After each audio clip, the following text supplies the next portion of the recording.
Shalom, selamat sore kembali lagi dalam Youth Creative Podcast PPA KPIU 0847. Ya, sore hari ini kita kedatangan seorang tamu yang spesial. Ya, ini dari Bali. Ya, namanya Sri Rezeki. Ya betul. Bu silakan memperkenalkan diri untuk rekan yang ada di samping saya. Iya, nama saya bukan Sri Rezeki. Nama saya itu Nimade Santiani, Mas Adi. Oke, namanya Bu Nimade Santiani, ya, alias gurunya siapa? Saya mentor IPIA di PPA Agape. Oke, seorang mentor IPIA di PPA Agape, ya. Terakhir saya dengar sebuah prestasi yang membanggakan. Kenapa? Menjadi dampak, ya, artikelnya sampai tingkat Asia, ya. Itu suatu pencapaian yang luar biasa kalau menurut saya. Mungkin nanti di 2022 dia mentargetkan tingkat luar angkasa mungkin. Gimana Bu? Sampai tingkat berapa Bu kira-kira? Enggak sih, itu cuman apa ya, kalau di PPA itu kan ada berita yang mungkin unik gitu dicari oleh jurnalisnya Compassion yang Bandung. Nah kebetulan itu ada kisah yang memang dianggap unik dan terus lain dari yang lain dan bisa mungkin menjadi dampak ya buat para sponsor yang ada di Compassion itu aja sih sebenarnya. Oke. Ya, sejauh ini mungkin Bu Santi bisa ceritakan kepada rekan-rekan di sana bagaimana perjuangan seorang implementer, atau mungkin bisa dijelaskan dulu dong implementer itu seperti apa sih? Ya, implementer itu mentor yang membidangi ya, kalau nggak sih membidangi, kata kita mendampingi ibu yang hamil sampai usia 1 tahun ya. Kalau dari nol, sebenarnya kan dari usia 0 sampai dengan 1000 hari. Cuman saya pegangnya sampai 1 tahun aja. Jadi saya mendampingi ibu-ibu hamil dan juga bayi sampai di usianya 1 tahun. Mulai dari gizinya, baik ibu hamil, terus NPASI, menyusui gitu, dan juga memperhatikan tumbuh kembang setiap anak-anak. Karena kalau melalui misalnya media yang saya baca, 0 sampai 1000 hari itu penentu seorang anak di masa depannya gitu ya. Kalau dari usia itu mereka mengalami gagal tumbuh atau memang mereka mengalami kekurangan gizi, untuk kita memperbaikinya nanti itu di usia yang 3 tahun, 4 tahun itu agak sedikit susah dibanding di usia 0 sampai 1000 hari. Nah itulah mengapa pentingnya 0 sampai 1000 hari itu kita mengintervensi orang tua dan juga anak-anak untuk lebih memperhatikan tumbuh kembang anak. Tidak hanya gizinya sih, tapi juga memberikan stimulasi yang seperti apa, sehingga anak-anak kita ini nanti kedepannya lagi tuh nggak ada anak yang stunting, gagal tumbuh, tapi memang anak-anak yang menjadi anak yang luar biasa, seperti siapa tadi? Ega ya? Iya, Ega dan Cici. Ya, seperti yang salah satu anak yang berprestasi di PPA kita. Oke. Ya, ini kan sebuah penjelasan di mana tugas dan tanggung jawab yang Ibu Santi lakukan selama ini. Mungkin Bu Santi bisa ceritakan ke rekan-rekan sejauh ini pengalaman yang paling menyedihkan menjadi seorang implementer. Apakah mungkin ada tekanan batin, tekanan pikiran, atau tekanan tenaga dalam? Mungkin kita nggak tahu ya, teman-teman bisa cerita deh Bu Santi. Kalau cerita sedihnya mungkin banyak ya kalau saya gitu, karena cerita sedih itu adalah ketika misalnya saya harus itu kan dengan anak-anak ya, yang paling tantangan terbesar itu adalah mitos-mitos yang terjadi di sekitar orang tua Ya, misalnya mitos tentang ASI, mitos tentang pemberian makanan kepada bayi, itu Iya. mitosnya tuh banyak. Untuk kita bisa mengedukasi orang tua bahwa itu mitos gitu loh. Itu bukan sesuatu hal yang sebenarnya tidak kita percaya gitu loh. Itu hanya mitos gitu. Misalnya nih, bayi malam nangis katanya lapar, padahal usianya misalnya 1 bulan, tapi kalau tiap malam dia nangis katanya bayinya lapar minta makan gitu. Itu kan mitos yang ada di lingkungan. Terus ibu yang menyusui harus makan pare terus, nah seperti itu tuh juga mitos seperti itu. Untuk kita edukasi bahwa itu hanya mitos, itu kalau kita memang memberikan informasi tentang gizi yang baik kepada anak gitu, tentang ASI, tentang MPASI, itu perlu sekali yang namanya apa, kerja keras gitu loh, untuk membuka pikiran mereka bahwa sekarang tuh setiap hari itu kan ilmu itu kan berkembang ya. Nah seperti itu yang kadang tuh masih sedih gitu kalau melihat ibu-ibu akhirnya ada yang nyerah, stop, akhirnya kasih susu formula. Aduh, itu sedihnya tuh luar biasa. Atau enggak, misalnya ternyata pihak rumah sakit tidak mendukung yang namanya IMD, inisiasi menyusui dini. Jadi tidak langsung ibu lahir, anaknya nggak langsung ketemu nih sama ibunya, tapi dipisahkan dulu gitu. Nah itu sedihnya juga di situ. Terus anak-anak yang belum, misalnya nih, harusnya anak-anak tuh MPASI 6 bulan, 4 bulan sudah dikasih. Katanya anaknya lapar, minta makan gitu. Nah itu padahal kita sudah informasi lambung bayi itu sampai 6 bulan tuh seberapa besarnya gitu loh. Dan dia hanya memang cukup untuk ASI aja, tidak usah diberi yang lain sebelum 6 bulan. Nah itu tantangan yang seperti itu tuh bikin apa ya, sedih gitu. Kalau orang tua tuh ternyata kok ini ya belum waktunya sudah dikasih makan, kayaknya saya gagal nih gitu. Tapi bagi saya ya udah, itu tantangan ya untuk saya terus lagi mengedukasi orang tua tentang MPASI yang benar. Nah seperti itu. Dan akhirnya kan ada beberapa bayi saya yang dulu yang akhirnya kena diare seperti itu karena pemberian makanan terlebih dahulu seperti itu. Ada yang akhirnya kena alergi susu sapi. Nah seperti itu yang menjadi PR terbesar saya sebagai implementer untuk mengedukasi setiap orang tua bahwa sebenarnya mereka ini yang tentang ilmu-ilmu tentang gizi anak itu memang kita harus berikan lebih lagi ke orang tua gitu aja sih. Oke, yaitu seputar pekerjaan, kerinduan dan tantangan yang dialami selama ini menjadi seorang implementer. Iya betul. Ya, saya pernah dengar dari Bu Santi sendiri bahwa Bu Santi ini pernah mengalami yang namanya gangguan. Iya betul. Ya, dalam artian, mohon maaf ini ya, Iya. Orang dengan gangguan jiwa ya, Betul ya.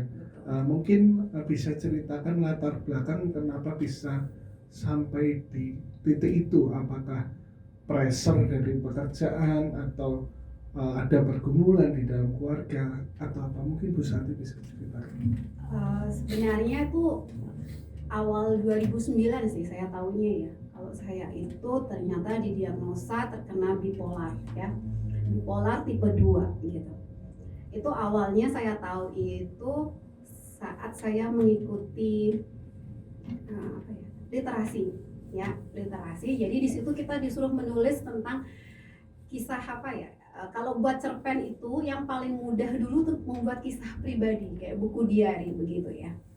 Setelah buat pertama, buat kedua tuh yang saya buat tuh semua tuh kisah trauma saya di masa kecil. Cuman saya belum sadar. Nah, waktu itu tuh kayak trigger ya, kayak dia datang gitu ya lagi gitu.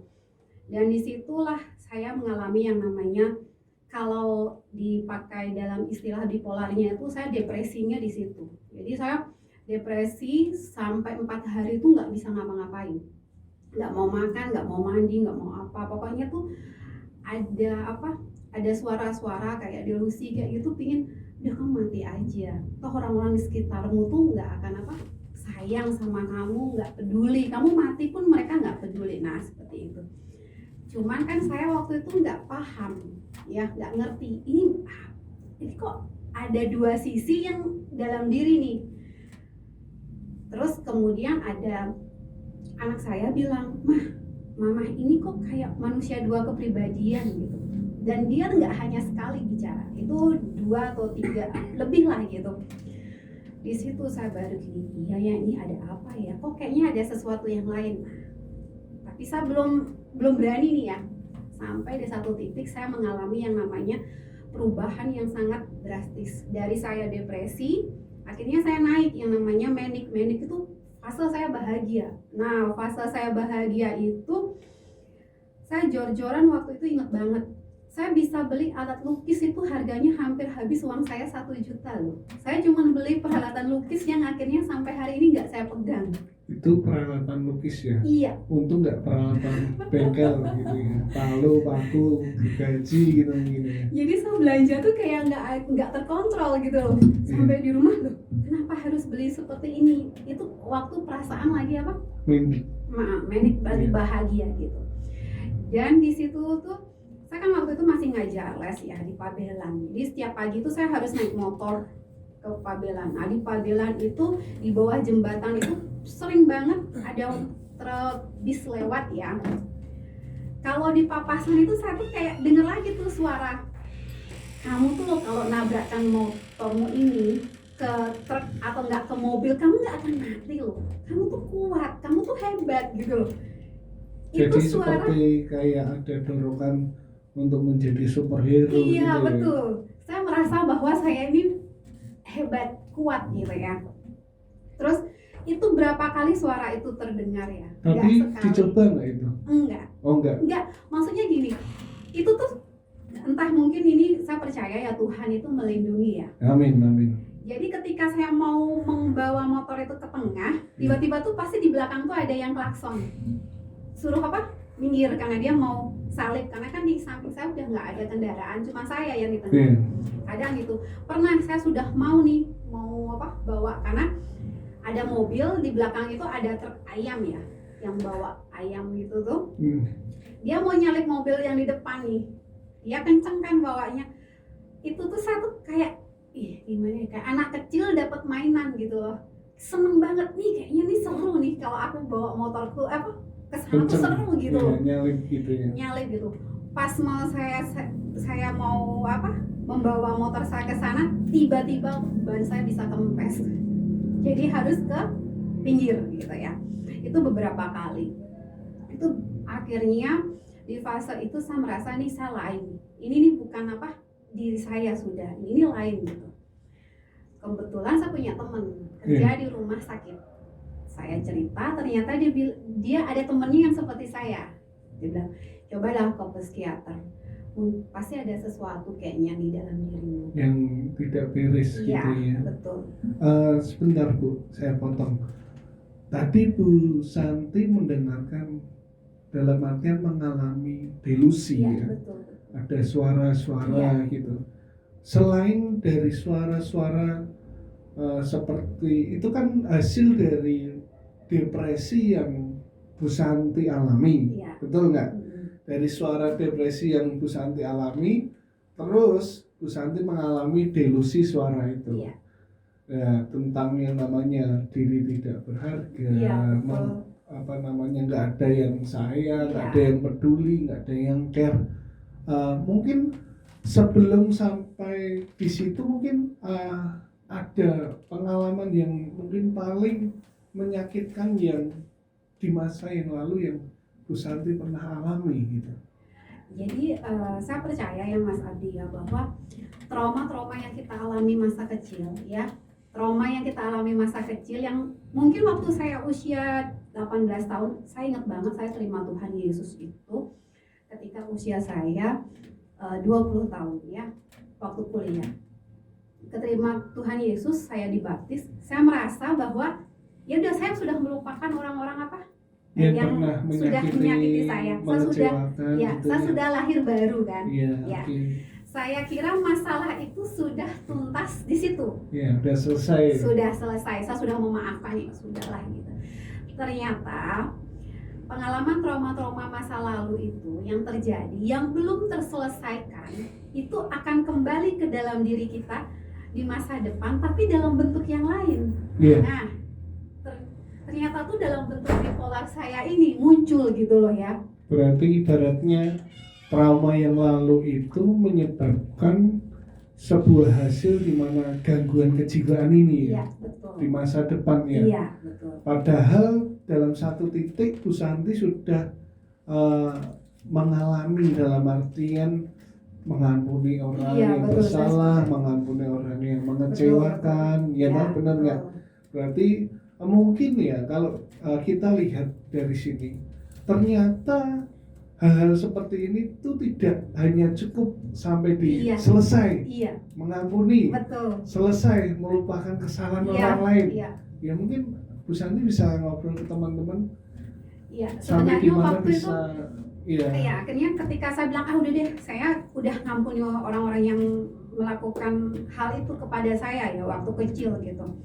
Saya kira selesai sampai di situ, ternyata enggak. Waktu 2019 akhirnya trauma itu muncul ketika saya menulis kisah trauma saya waktu kecil ya. Iya. Jadi waktu kecil itu tuh saya pernah di bapak sama ibu saya ini adalah orang tua yang pendidikannya tidak tinggi, cuma sampai di SD, bahkan ibu saya nggak sekolah ya. Maksudnya tingkat Iya, pendidikannya. betul. Tingkat Iya. pendidikan orang tua saya cuma sampai di SD ya. Hmm. Jadi pola asuhnya pun mereka akan berbeda kan ya. Jadi ibu saya nih galaknya luar biasa. Dan baru-baru ini saya tahu bahwa ibu saya juga bipolar gitu, sama dengan saya gitu ya. Jadi dia kalau marah sama saya, namanya juga anak kecil ya, 6 tahun gitu, antara 6-7 gitu, pokoknya itu saya masih kelas SD gitu. Saya kalau main pulang telat gitu, kan dimarah sama ibu. Mungkin ibu saya entah dia ada masalah dengan bapak atau yang lain, kita kan nggak tahu, waktu itu saya masih kecil ya. Dia marahnya tuh tidak seperti ibu yang lain gitu loh. Jadi saya pernah waktu itu entah karena kayaknya kalau nggak salah saya telat pulang deh, karena keseringan main di lapangan kan. Saya pulang telat, dimarahin, terus dicubit, awalnya kan nangis nih.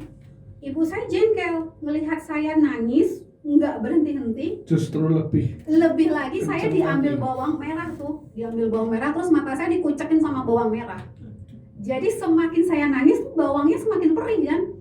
Mau nangis salah, nggak nangis, tapi sedih hati ini. Nah, itu yang pertama. Terus yang bapak saya juga galak banget. Jadi bapak saya tuh punya kayak sabuk tentara ya. Kalau dia kopel, kalau bahasa Jawanya. yang warnanya hijau gitu kan, Iya, yang tebel yang gitu ada kan. besi-besinya itu. Iya, itu saya dipukul gitu. Nah, itu yang pertama, itu yang kedua. Terus ada lagi, jadi saya tuh kayaknya mengalami kekerasan tuh kompleks ya. Iya, kekerasan Tidak hanya dalam verbal, keluarga. Iya. tidak hanya verbal ya, fisik juga, bahkan kekerasan seksual saya alami loh. Nah, ini teman-teman yang ada di rumah, ya, sebuah kekerasan seksual ya. Iya, Ini. betul. Ya mungkin di lain kesempatan kita akan ngobrol masalah ini ya. Iya. Mungkin sampai di titik ini mungkin tips-tips ya, mungkin teman-teman yang di sana yang sedang mengalami gangguan kejiwaan ya, mungkin kalau orang-orang di luar itu punya stigma bahwa orang yang punya gangguan kejiwaan itu nggak akan bisa sembuh. Iya, gitu. betul. Tapi teman-teman jangan salah, yang di samping saya ini pernah mengalami gangguan kejiwaan, pernah mengalami banyak trauma, tetapi hari ini dia bisa sembuh. Iya, itu. Jadi saya mau lanjut ke sebentar aja Mas ya. Oke. Ketika saya saya kira saya sudah mengampuni orang-orang itu, ternyata kan itu memang betul saya mengampuni. Iya. Tapi ada satu yang belum saya lakukan, yaitu melepaskan diri saya dari penjara yang saya buat.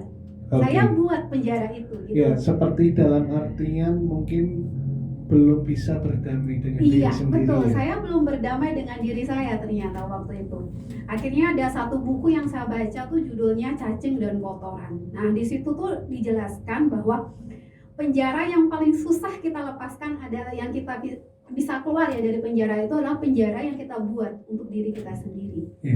Akhirnya di situ saya bilang, kemarin-kemarin kan selalu ada pertanyaan, kenapa saya ya harus mendapat kekerasan itu, kenapa saya ya yang sakit bipolar ini gitu. Ada selalu pertanyaan seperti itu. Jadi istilahnya seperti menyalahkan kehendak yang di atas ya, betul. diizinkan, terus menyalahkan keadaan, betul. menyalahkan lingkungan, terus menyalahkan diri sendiri. Memang aku pantas nih, memang digituin, emang aku pantas untuk dimarahin, memang aku pantas. Nah seperti itu ya.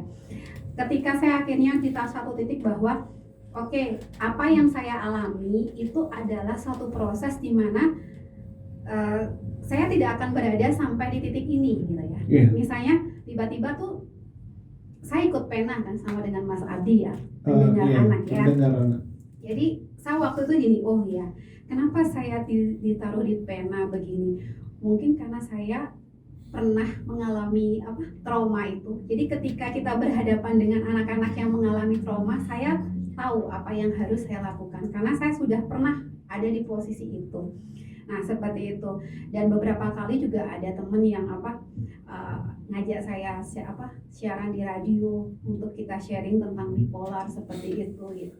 Jadi ketika saya berani terbuka tentang sakit saya ini, ya, itu seperti saya sudah menerima diri saya menerima bahwa ya udah memang itu harus terjadi. Ada beberapa hal yang memang harus terjadi di dalam hidup ini yang tidak bisa kita temukan jawabannya. Suatu saat kita akan tahu tujuannya terjadi hal seperti itu. Yang kita lakukan hanya jalani aja gitu loh. Jadi kalau ada teman-teman di luar sana yang mengalami trauma ya, ini trauma masa kecil yang menganggap bahwa aduh udah beres, ada satu, coba diteliti lagi dalam hati kita, mungkin kita belum berdamai dengan diri kita sendiri. Karena ini ada satu yang saya selalu ingat dan akan saya pegang, yaitu Tuhan memang menerima kita apa adanya, dosa kita, segala perilaku kita. Tapi ada satu orang lagi yang bisa menerima diri kita apa adanya, yaitu diri kita sendiri. Jadi apapun keadaanmu, kamu harus menerima itu gitu. Menerima diri sendiri itu yang memang prosesnya paling panjang dan paling susah buat saya. Itu pesan untuk rekan-rekan yang di rumah ya. Iya, betul. Ya, satu kesimpulan yang bisa kita ambil. Sebentar dulu. Katanya kan Mas Abdi bilang saya katanya pulih ya. Iya.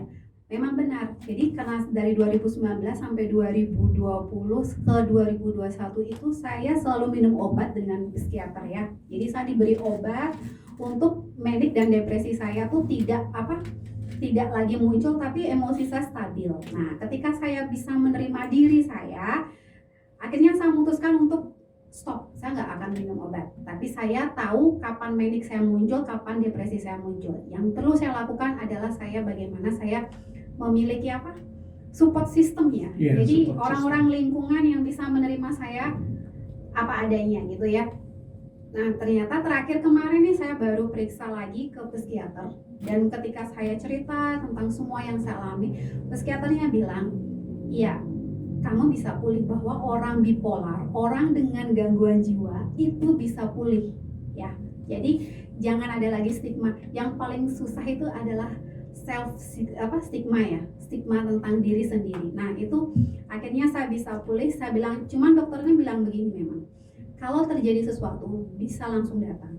Nah, tapi kalau enggak, kalau masih bisa diatasi gitu. Jadi ya itu akhirnya saya pulih. Saya tidak lagi mengkonsumsi obat-obat dari psikiater. Itu aja. Terima kasih.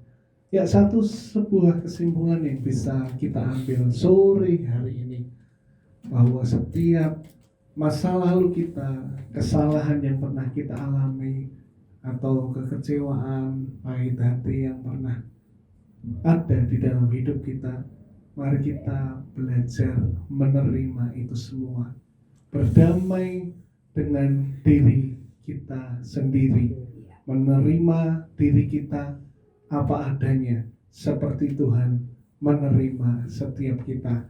Dan untuk rekan-rekan yang hari ini sedang berjuang untuk mengatasi mental disorder, saya yakin dan percaya teman-teman pasti bisa sembuh. Kalau Bu Santi bisa sembuh, Bu Santi bisa berjuang, apalagi teman-teman yang menonton video ini. Sampai ketemu di kesempatan selanjutnya. Tuhan Yesus memberkati. Yo, I ain't here for the money, I ain't here for the fame. Though it might be nice to own a jet.